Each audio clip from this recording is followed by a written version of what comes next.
Capítulo 3. El misterio de Lauriston Gardens. No ocultaré mi sorpresa ante la eficacia que otra vez evidenciaban las teorías de Holmes. Sentí que mi respeto hacia tamaña facultad adivinatoria aumentaba portentosamente. Aún así, no podía acallar completamente la sospecha de que fuera todo un montaje enderezado a deslumbrarme en vista de algún motivo sencillamente incomprensible. Cuando dirigía hacia él la mirada, había concluido ya de leer la nota, y en sus ojos flotaba la expresión vacía y sin brillo por donde se manifiestan al exterior los estados de abstracción meditativa. ¿Cómo diantres ha llevado usted a cabo su deducción?, pregunté. ¿Qué deducción?, repuso petulantemente. Caramba, la de que era un sargento retirado de la Marina.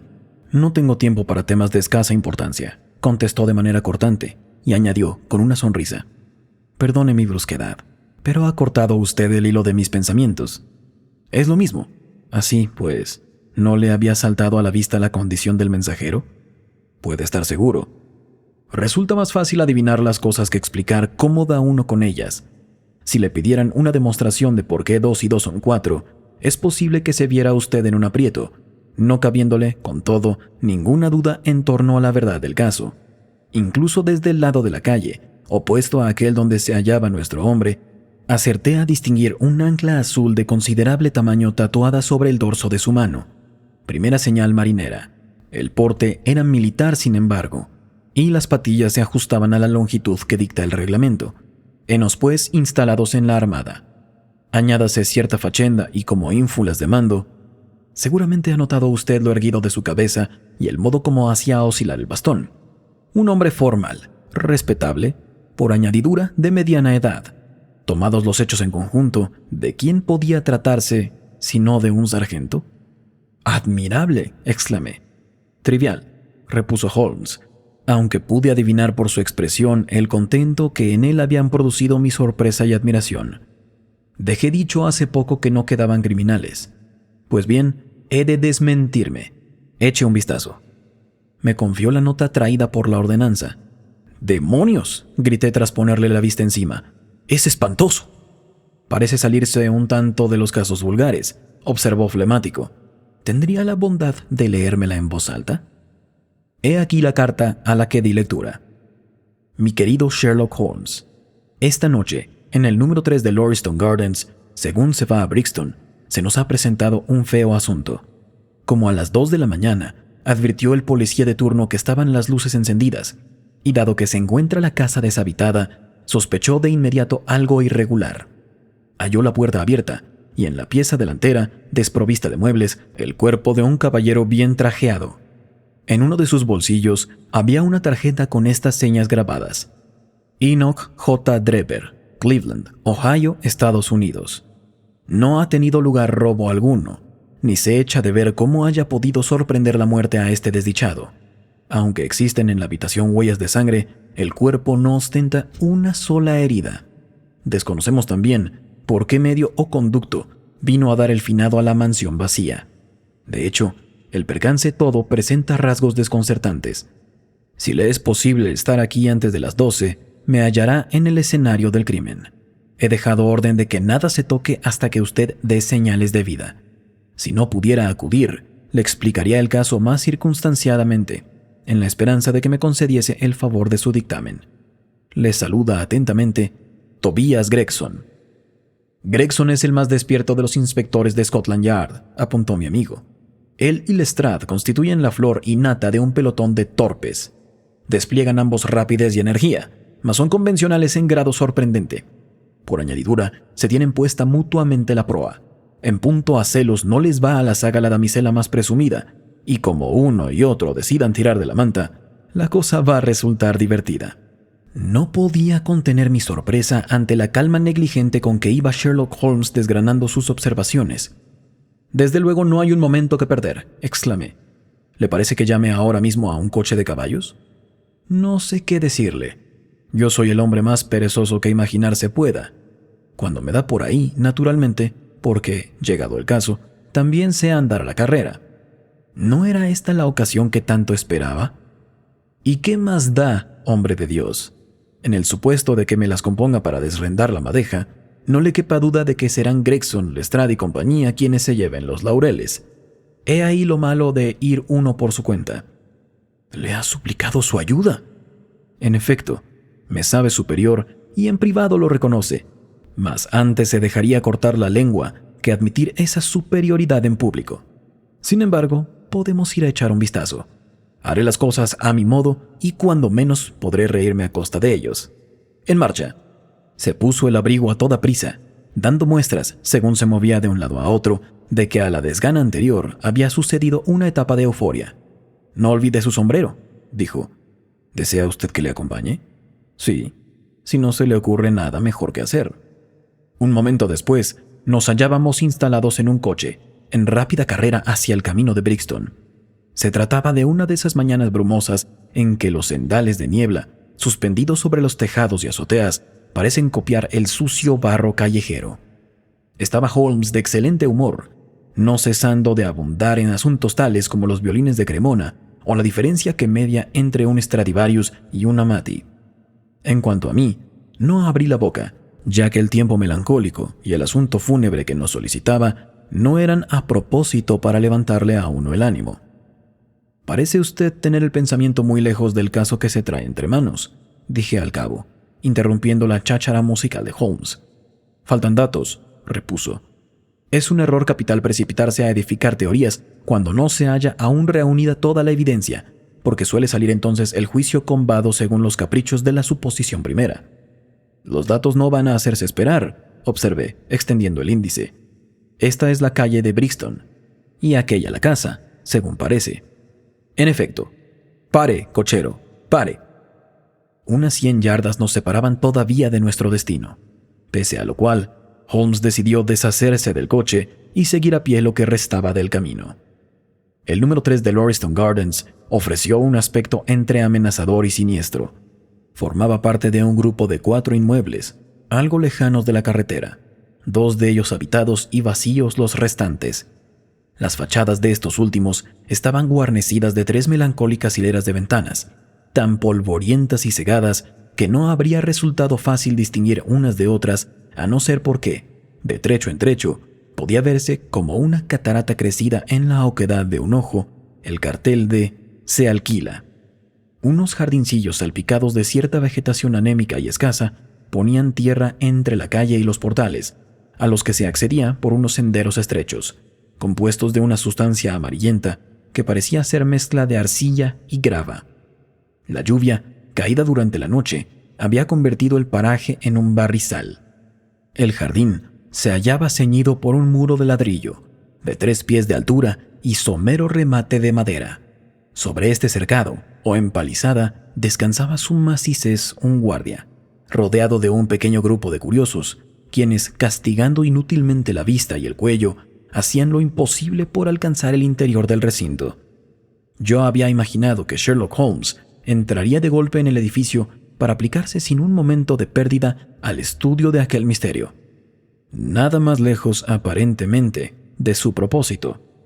Con un aire negligente, que, dadas las circunstancias, rayaba en la afectación, recorrió varias veces, despacio, el largo de la carretera, lanzando miradas un tanto ausentes al suelo, el cielo, las casas fronteras y la falla de madera. Acabado que hubo semejante examen, se dio a seguir palmo a palmo el sendero, o mejor dicho, el borde de hierba que flanqueaba el sendero, fijos los ojos en la tierra. 2 veces se detuvo, y una de ellas le vi sonreírse, a la par que de sus labios escapaba un murmullo de satisfacción. Se apreciaban sobre el suelo arcilloso varias improntas de pasos, pero como quiera que la policía había estado yendo y viniendo, no alcanzaba yo a comprender de qué utilidad podían resultar tales huellas a mi amigo. Con todo, en vista de las extraordinarias pruebas de facultad perceptiva que poco antes me había dado, no me cabía la menor duda de que a sus ojos se hallaban presentes muchos más indicios que a los míos. En la puerta nos tropezamos a un hombre alto y pálido, de cabellera casi blanca por lo rubia, el cual, apenas vernos, llevaba en la mano un cuaderno de notas. Se precipitó hacia Sherlock Holmes, haciendo efusivamente su diestra. «Le agradezco que haya venido», dijo. «Todo está como lo encontré. Excepto eso», repuso Holmes señalando el sendero. Una manada de búfalos no habría obrado con mayor confusión. Aunque, sin duda, supongo, Gregson, que ya tenía usted hecha una composición del lugar cuando permitió semejante estropicio. La tarea del interior de la casa no me ha dejado sosiego para nada, dijo evasivamente el detective. Mi colega, el señor Lestrade, se encuentra aquí. A él había confiado mirar por las demás cosas. Holmes dirigió los ojos hacia mí y enarcó, sardónico, las cejas. Con dos tipos como usted y Lestrade en la brecha, no sé qué va a pintar aquí una tercera persona, repuso. Halagado, Gregson frotó una mano contra la otra. Creo que hemos hecho todo lo hacedero, dijo. Aunque, tratándose de un caso extraño, imaginé que le interesaría echar un vistazo. ¿Se llegó usted aquí en coche?, preguntó Sherlock Holmes. No. ¿Tampoco Lestrade? Tampoco. Vamos entonces a dar una vuelta por la habitación. Tras este extemporáneo enunciado, entró en la casa seguido de Gregson, en cuyo rostro se dibujaba la más completa sonrisa. Un corto pasillo, polvoriento y con el entarimado desnudo, conducía a la cocina y demás dependencias. Dos puertas se abrían a sendos lados. Una llevaba evidentemente varias semanas cerrada. La otra daba al comedor, el escenario del misterioso hecho ocurrido. Ahí se dirigió Holmes, y yo detrás de él, presa el corazón del cauteloso sentimiento que siempre inspira la muerte. Se trataba de una gran pieza cuadrada, cuyo tamaño aparecía magnificado por la absoluta ausencia de muebles. Un papel vulgar y chillón ornaba los tabiques, enmohecido a trechos y deteriorado de manera que las tiras desgarradas y colgantes dejaban de vez en cuando al desnudo el rancio yeso subyacente. Frente por frente de la puerta había una ostentosa chimenea, rematada por una repisa que quería figurar mármol blanco. A uno de los lados de la repisa se erguía el muñón rojo de una vela de cera. Solo una ventana se abría en aquellos muros, tan sucia que la luz por ella filtrada, tenue e incierta, daba a todo un tinte grisáceo, intensificado por la espesa capa de polvo que cubría la estancia. De estos detalles que aquí pongo, me percaté más tarde. Por lo pronto, mi atención se vio solicitada por la triste, solitaria e inmóvil figura que yacía extendida sobre el entarimado. Fijos los ojos inexpresivos y ciegos en el techo sin color. Se trataba de un hombre de 43 o 44 años, de talla mediana, ancho de hombros, rizado el hirsuto pelo negro y barba corta y áspera. Gastaba levita y chaleco de grueso velarte, pantalones claros y puños y cuello de camisa inmaculados. A su lado, en el suelo, se destacaba la silueta de una pulcra y bien cepillada chistera. Los puños cerrados, los brazos abiertos y la postura de las piernas, trabadas una con otra, sugerían un trance mortal de peculiar dureza. Sobre el rostro hierático había dibujado un gesto de horror y, según me pareció, de odio. Un odio jamás visto en ninguna otra parte. Esta contorsión, maligna y terrible, en complicidad con la estrechez de la frente, la chatedad de la nariz y el prognatismo pronunciado, daban al hombre muerto un aire simiesco, tanto mayor cuanto que aparecía el cuerpo retorcido y en insólita posición. He contemplado la muerte bajo diversas apariencias, todas, sin embargo, más tranquilizadoras que la ofrecida por esa siniestra y oscura habitación a orillas de la cual discurría una de las grandes arterias del Londres suburbial. Lestrade, flaco y con su aire de animal de presa, estaba en pie junto al umbral, desde donde nos dio la bienvenida a mi amigo y a mí. «Este caso va a tener consecuencias graves», observó. «No se le compara ni uno solo de los que he visto antes, y llevo tiempo en el oficio». «¿Alguna pista?», dijo Gregson. «En absoluto», repuso Lestrade. Sherlock Holmes se aproximó al cuerpo e, hincándose de rodillas, lo examinó cuidadosamente. «¿Están seguros de que no tiene ninguna herida?», inquirió al tiempo que señalaba una serie de manchas y salpicaduras de sangre en torno al cadáver. «Desde luego», clamaron los detectives. «Entonces, cae de por sí que esta sangre pertenece a un segundo individuo, al asesino, en el supuesto de que se haya perpetrado un asesinato. Este caso tiene ciertas semejanzas con el de la muerte de Van Jansen en Utrecht, allá por el año 34. ¿Recuerda usted aquel suceso, Gregson?» «No». No deje entonces de acudir a los archivos. Nada hay nuevo bajo el sol. Cada acto o cada cosa tiene un precedente en el pasado. Al tiempo, sus ágiles dedos volaban de un lado para otro, palpando, presionando, desabrochando, examinando, mientras podía apreciarse en los ojos esa expresión remota a la que antes he aludido. Tan presto llegó el reconocimiento a término que nadie hubiera podido adivinar su exactitud exquisita. La operación de aplicar la nariz a los labios del difunto y una ojeada a las botas de charol pusieron el punto final. «Me dicen que el cuerpo no ha sido desplazado», señaló interrogativamente. «Lo mínimo necesario para el fin de nuestras pesquisas». «Pueden llevarlo ya al depósito de cadáveres», dijo Holmes. «Aquí no hay nada más que hacer». Gregson disponía de una camilla y 4 hombres. A su llamada penetraron en la habitación, y el extraño fue aupado del suelo y conducido fuera. Cuando lo alzaban se oyó el tintineo de un anillo que rodó sobre el pavimento. Lestrade, tras haber recuperado la alhaja, le dirigió una mirada llena de confusión. «En la habitación ha estado una mujer», observó. «Este anillo de boda pertenece a una mujer». Y mientras así decía, nos mostraba en la palma de la mano el objeto hallado. Lo rodeamos y echamos una ojeada. Saltaba a la vista que el escueto aro de oro había adornado un día la mano de una novia. «Se nos complica el asunto», dijo Gregson, «y sabe Dios que no era antes sencillo». «¿Está usted seguro de que no se simplifica?», repuso Holmes. «Veamos. No va a progresar usted mucho con esa mirada de pasmo. ¿Encontraron algo en los bolsillos del muerto?».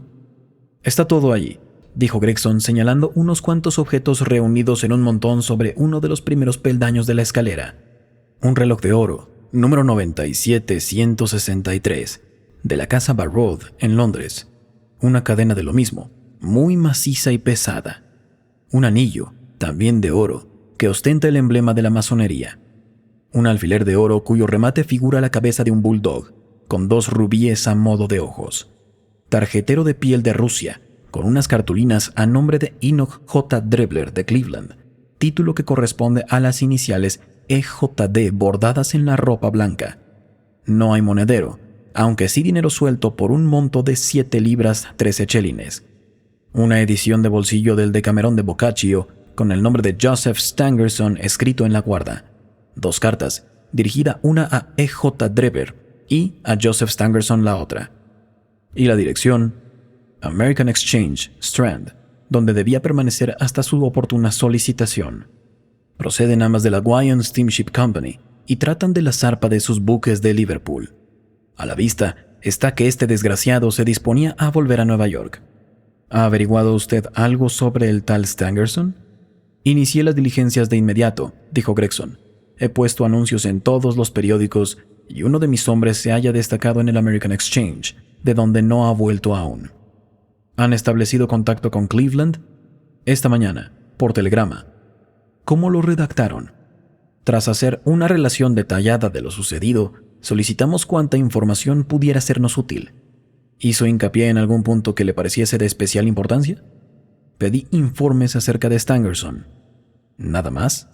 ¿No existe para usted ningún detalle capital sobre el que repose el misterio de este asunto? ¿No telegrafiará de nuevo? He dicho cuanto tenía que decir, repuso Gregson, con el tono de amor propio ofendido. Sherlock Holmes rió para sí, y parecía presto a una observación cuando Lestrade, ocupado durante el interrogatorio en examinar la habitación delantera, hizo acto de presencia, frotándose las manos con mucha fachenda. «El señor Gregson», dijo, «acaba de encontrar algo de suma importancia, algo que se nos habría escapado si no llega a darme por explorar atentamente las paredes». Brillaban como brasas los ojos del hombrecillo.